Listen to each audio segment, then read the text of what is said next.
Hello, everyone. I'm Amanda Colclasure, the Youth Education Coordinator here at the Old State House Museum, and welcome to another Conversations in the Gallery. And my name's Scott Moye. I'm a tour guide here at the Old State House Museum. And today we're going to be talking about some of the stuff that went on here during the medical school years here at the Old State House. So, the medical school occupied our building from 1912 to 1935, and they did a lot of classroom experimentation in the building that involved cadavers, and we had to have cadaver vats, a place to store them. What we're going to do now is we're going to go into the basement of the Old State House. This is where the medical school kept the vats that they kept the cadavers in that they would actually dissect up in our dissection room, or what used to be the dissection room upstairs. So, how we discovered the vats were down in the basement is, according to the oral histories, it said there was concrete vats that were 14 feet long. So, when some of us came downstairs to look around in the basement to our right, we discovered the 14-foot long vats. There they were. And they've been here the entire time. Yes, And nobody knew it. Nobody knew. Yeah, nobody knew they were there. So, new discovery here in a 184-year-old building this year. Yes. So as you enter the central basement underneath the Old State House Museum and you take an immediate right after you enter the doorway, you find the cadaver vats. Well, how we discovered that, Scott, was a couple of the tour guides were reading the medical school oral histories that the History Commission did in the late 1970s, and several of the medical school students said that they kept the vats down here in the basement.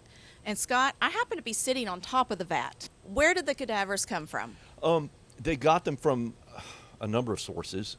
One, according to the oral histories, is that they actually brought them in from Memphis, that they would purchase them in Memphis and then truck them over here to the medical school. Another source was executed convicts from the prisons here in Arkansas. Yes. And they used them, their bodies also for cadavers. And they were also homeless Oh, okay. people that were donated to science as well.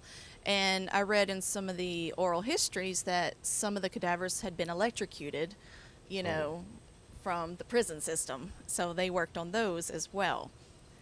So Okay. the cadavers would mainly be stored right under here. This is sealed shut now. We don't know when it was sealed shut. But the cadavers started here. Then they would go upstairs to the second floor, and the embalming students would then do the embalming process, which is not as good as today's embalming process Not at from all. what I hear. Yeah. No.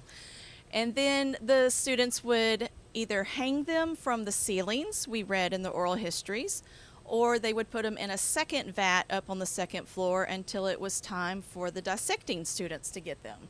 And then the dissecting students talked about in their oral histories about how they fished them out of the vats, Yes. and they would load the cadavers in wicker baskets. Yes. Which I find really strange. We've been kind of working with that notion, trying to figure out exactly what they meant by wicker basket and why they would have chosen wicker over another particular, I don't know, something to make I think up. maybe so they personally didn't have to touch them. Well, I know that part, but like, why not something metal or Right. okay, or wooden? But they were very specific about the fact It that was they used, wicker, yes. yeah, that they used wicker baskets. So we don't know exactly why they chose wicker over something else. Right.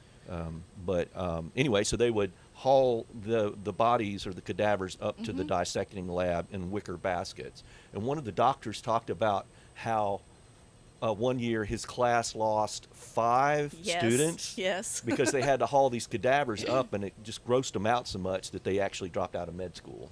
So, Scott, what happened after the students were done with the cadavers? We had an incinerator here at the Old State House, and it was located, from what we can tell so far, it was located up in one of the balconies. Yes. I think it was just off the House of Representatives Yes. balcony up there. And they had a big oven, an incinerator, and they would put the used cadavers in there and then burn them up into ash and then scatter the ash. They nearly set the building on fire one afternoon. Yes. They were burning a cadaver, and the fire got out of control, and apparently nobody was here on the campus No. at the time, and the fire almost burned down the entire building. We appreciate you tuning in today and watching us. Yeah. You can catch us on our YouTube channel. Thanks again for joining us.